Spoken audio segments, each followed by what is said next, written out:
کے معنی مطلب یعنی ناہموار جو صحرا ہے، سنسان جگہ کو کہتے ہیں۔ خشک جگہ کے بعد یا سنسان جگہ کے سامنے یعنی سارے لوگ جتنے بھی تھے وہ بادشاہ وہ یہاں پہ جھک گئے، مطلب ان کو شکست ملی اور شکست سے دوچار ہوئے۔ یہاں بہت سے لوگ برفباری یا یعنی بربادی اور تباہی کا شکار ہوئے۔ ظاہری بات ہے کہ یہاں پہ بہت سارے لوگ جتنے بھی تھے وہ جو آتے تھے تو ان کو شکست کا سامنا کرنا پڑتا تھا اور ان کی قسمت میں بربادی لکھی ہوئی تھی۔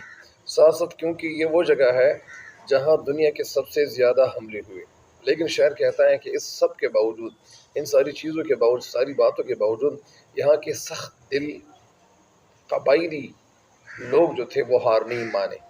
یہاں کے افریقی قبائل کو انہیں خراج تحسین پیش کیا جاتا ہے کہ ان کے سامنے بہت سے طاقتور حکمران پسپا ہوئے اور شکست سے دوچار ہوئے، ان کو شکست ہوئی۔ یہ لوگ جنگوں کے شوقین تھے۔ ظاہری بات ہے کہ جو افریدی لوگ ہیں جو مطلب یعنی